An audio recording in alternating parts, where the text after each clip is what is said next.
¡Uh!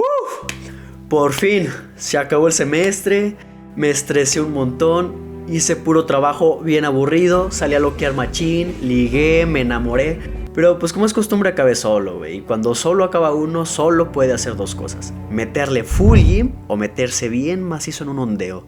Y yo decidí meterme en ondeos de historia. No estudio nada relacionado a historia, no soy historiador, pero pues ya me vi todo One Piece, güey. ¿Ya en qué más puedo desperdiciar mi vida? Los ondeos prehistóricos comienzan bien atrás en el tiempo. Para comenzar, debemos de definir qué es el ser humano. Una pregunta que mucha banda ya ha intentado responder, pero con cada definición encontramos características en otros animales y pues ya no las podemos usar. Cuando se habla de la prehistoria, la gente pues se suele sacar de onda porque están que si los Australopithecus, que si el Homo sapiens, que si el Homo erectus, que si el Homo habilis. Tanto homo te hace pensar que en esta época todos eran jotos, pero en él, para entender estos rollos hay que entender machín la clasificación o taxonomía de los humanos. Somos, y recuérdalo bien, de la clase mamíferos, de la orden de los primates, y dentro de los primates somos de la familia de los homínidos, de la tribu Hominidi, género Homo y de la especie de los Homo sapiens. Esta clasificación hay que tenerla bien en la mente para no perdernos y no confundirla. Cada especie se diferencia de otra por sus características distintivas, pero hace mucho tiempo éramos tan similares, o sea, tan igualitos, que pertenecíamos a la misma especie, a eso a lo que llamamos ancestro común. No es que vengamos de los simios directamente, sino que en un punto ellos también evolucionaron de manera diferente a nosotros por cambios climáticos, cambios de dieta, etcétera, etcétera, etcétera. Eso es lo que nos hace distintos, así como todas las especies de animales, nadie se excluye de este proceso, o eso es lo que creo, tampoco me hagas caso en todo. El ancestro común aún es eslabón armado, digo, eslabón perdido. Esto significa que no sabemos quién es, solo hay teorías de posibles candidatos como el Sahelanthropus, el Ororhyntugenesis o Millennium Ancestor, como gustes papi, y el Ardipithecus cadava, los tres de hace unos 6 y 7 millones de años.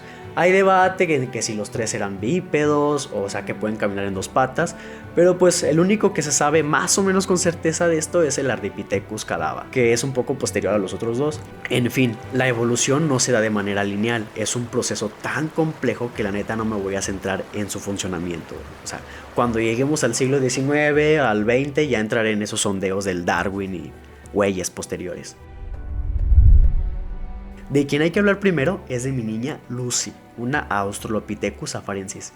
Vivió hace como 3-5 millones de años, que gracias a la Virgencita de Guadalupe fue descubierta de puro milagro por Donald Johanson y sus trabajadores. Neta, esa historia está bien chingona, güey, tienes que leerla. Su descubrimiento ayudó a más investigaciones de estos periodos, o sea, la neta fue un hito esta madre. Mi Lucy ya era bípeda, tenía unos 20 años como yo. Medía un poco más de 1 metro, como yo. Esta especie, el Australopithecus afarensis, mide entre 1,10 o 1,30 metros, o sea, chiquitito, o sea, ni al 1,50 m llega, güey. Su cráneo aún es pequeño y tiene rasgos que emparentan tanto con los simios como con los humanos.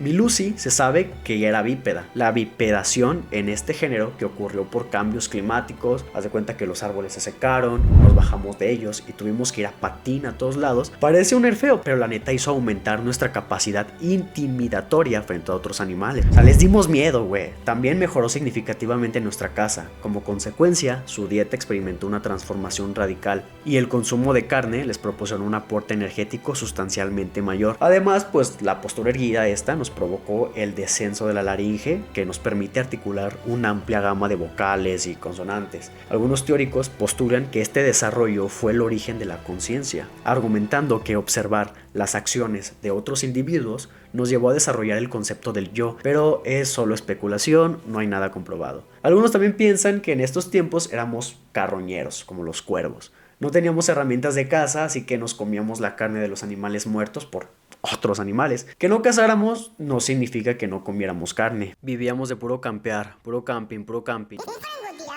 si es posible, un chaleco al 3, 2 botellines, un super kit y muchas balas, ¿eh? Este ondeo pues aún no entra dentro de los ondeos humanos.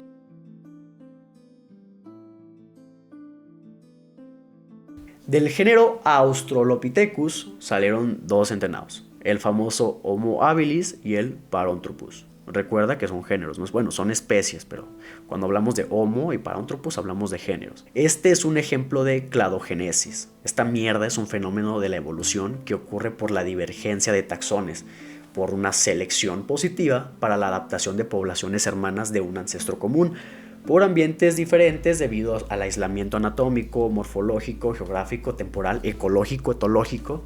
Les dije que la evolución estaba cabrona, güey. Hay temas chidos que puedes investigar por tu cuenta, como el Paranthropus robustus o el de las huellas de la Etoli. Están bien chingones, pero pues no quiero que el video dure 1 hora. Así que vayamos con los primeros humanos. El nuevo género Homo habilis. Estos hijas aparecieron hace como 2,3 millones de años. De aquí vendrá el primer ondeo oficial de los humanos, la creación de herramientas de piedra, cabrón. Por fin nacieron los ingenieros. Aún hay controversia si en verdad estos Homo habilis son los autores de las herramientas olduvaienses, que son de las más antiguas que se han encontrado, pero ya esa es chamba de los arqueólogos, pedo mío no es. El chiste aquí es que el Homo habilis logró hacer algo que los bonobos no pueden hacer: ver una piedra, imaginarse esa piedra, la mente convertida en una herramienta y luego hacerla físicamente. La fabricación era simple. Consistía en meterle putazos a las piedras hasta irles dando forma. El cerebro de este nuevo género ya era más grande a los géneros anteriores. La selección natural nos hizo un aparato digestivo que no ocupaba tantas calorías, pero nos daba suficiente energía para el funcionamiento de este cerebro. Un buff cabrón si te pones a pensarlo bien, güey. Algunos paleontólogos creen que habilis ya era un cazador, pero si lo fue, no sería tan bueno como su siguiente sucesor. Llegamos a mi especie de homos favorita. Hablo del Homo, la tengo bien parada, o como algunos frikis le dicen, el Homo erectus. Con este güey empieza la magia, el primer ondeado chido de la historia. No se conformó con tenerla como los negros, sino que África se le quedó pequeña y empezó a poblar otros continentes. Nunca hay que conformarse con vivir siempre en el barrio, hay que viajar, conocer otros lugares, vivir más experiencias. Pero Erectus nos enseña algo muy importante que a veces se nos olvida. Aunque salgas del barrio, el barrio nunca sale de ti. Y eso fue lo que ocurrió. No salimos del barrio, llevamos el barrio a todo el mundo. De eso nos íbamos a encargar nosotros los Homo sapiens cientos de años después. Pero el segundo ondeo de la humanidad fue hecho por este cabrón. Lo que hizo llevarnos a la luna, a que Oppenheimer creara la bomba atómica, a crear YouTube, a todo lo que hemos logrado como especie. El descubrimiento, la domesticación del fuego. No se sabe exactamente cómo ocurrió. Se piensa que fue en Kenia, pero pues la neta esto nos cambió la mente, machín. ¡México despertó, cabrones! De aquí ya nadie ni nada nos iba a parar. Puro pa' adelante, no íbamos a bajar avión jamás. La tecnología se volvió más compleja, ya no metíamos putazos a lo güey, ahora ya la pensábamos más. Se sabe que Erectus sí fue un cazador, caminó tanto que llegó hasta Pekín, en China. Su desplazamiento se debió a la necesidad de buscar alimentos, de buscar la papa. Algo chido fueron los descubrimientos de Damisi de hace 1,85 millones de años. Revelan una mandíbula de un Homo georgicus que había perdido los alveolares antes de morir. Era chimuelo, por lo que fue cuidado por su tribu, dándole de comer en el hocico. Esta es la señal de compañerismo más antigua que se empezaría a ver más tarde con el Neandertal. Del erecto salieron más especies. El Homo antecesor, hallado en España, que la historia de su descubrimiento fue tan épica que se puede comparar con ganar una Copa del Mundo, y no es broma. El Homo heidelbergensis, uno de los homínidos más problemáticos, y de este último salió mi familia auténtica, los neandertales. Hace 230.000 años aparece el Homo neanderthalensis. Al contrario como la gente cree, el neandertal era muy blanco. Algunos llegaron a ser pelirrojos e incluso tenían pecas. Su estatura media fue de 1,70 metros, la misma que en Rusia, Estados Unidos y Senegal, por lo que no eran muy diferentes a nosotros. Eran más altos que muchos asiáticos. Hasta su altura promedio fue más alta que la de Guatemala. Hay datos que demuestran que esta especie pudo haber utilizado el ocre como medicamento, el primer Albiax de la historia. Los neandertales y el Homo sapiens hace 90.000 años empezaron a enterrar a los muertos, por lo que preocupación por la muerte ya tenían, aunque aún no la comprendieron del todo. Esto sería una manifestación primitiva de religión, aunque entraré en detalle más adelante. El compañerismo también empezó a florecer. Un neandertal hallado en las cavernas de Shanidar tenía un ojo ciego, artritis y un brazo amputado.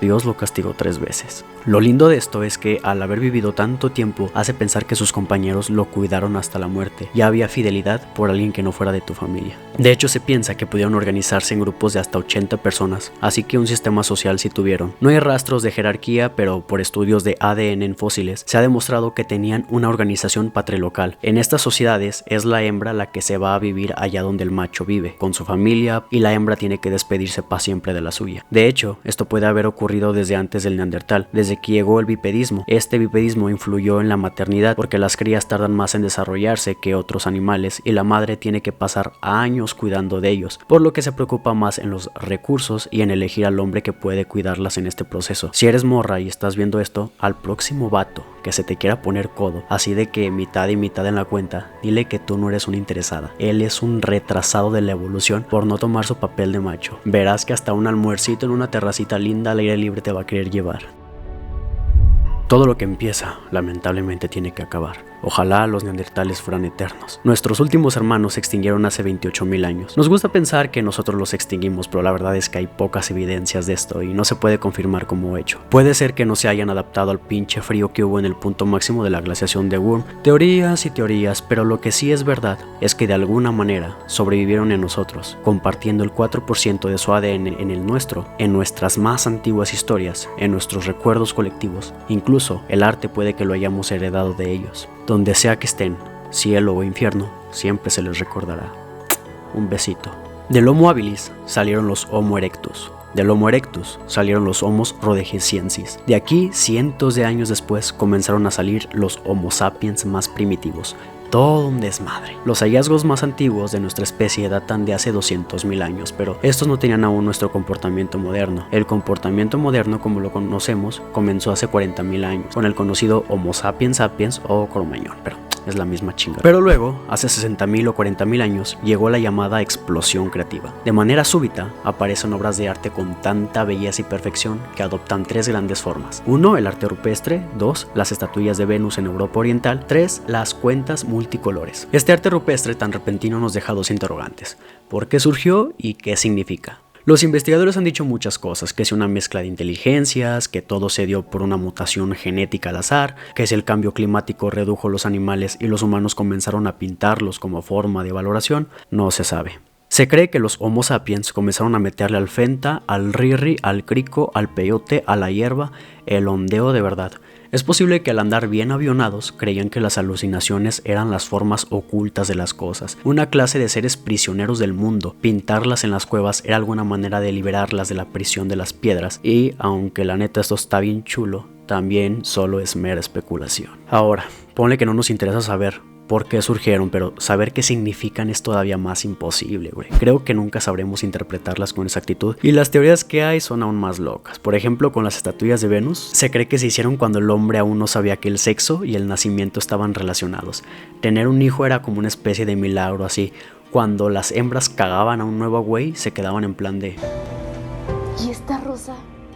Entonces, las madres comenzaron a ser veneradas como espíritus superiores y por eso estas obras de arte. Pero lamento decirte que es especulación. De hecho, la fertilidad será la razón para uno de los primeros dioses, la diosa madre, pero me estoy adelantando un chingo. Otro dato es que las pulseras multicolores, no todos en los yacimientos las poseían, por lo que se cree que en estas fechas ya había distinciones sociales y posiblemente una creencia en otra vida. Con las pinturas rupestres, destacando la de Altamira en Cantabria y las de Lescaut en Dordoña, encontramos en ellas una belleza tan grande, considerando que estas personas no poseían ningún conocimiento ni referencia artística para inspirarse, no podían corregir ni practicar, todo fue hecho de una y a la primera. Nunca he visto una pintura rupestre en mi vida, pero algún día iré a verlas. Trataré de sentirme como uno de ellos y disfrutaré de tremendas obras maestras hechas por gente que tenía una vida durísima, una vida que la neta estaba bien pinche difícil, más difícil que la de cualquier persona en la actualidad y que aún así encontraron tiempo para embellecer la experiencia de estar vivo.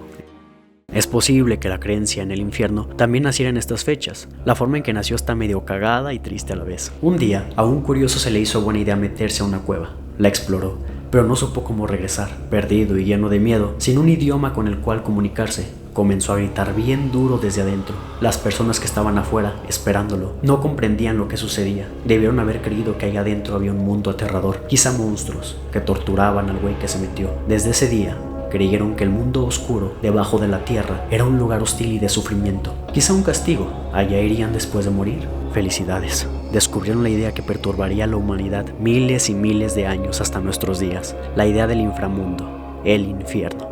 La cagaron bien duro.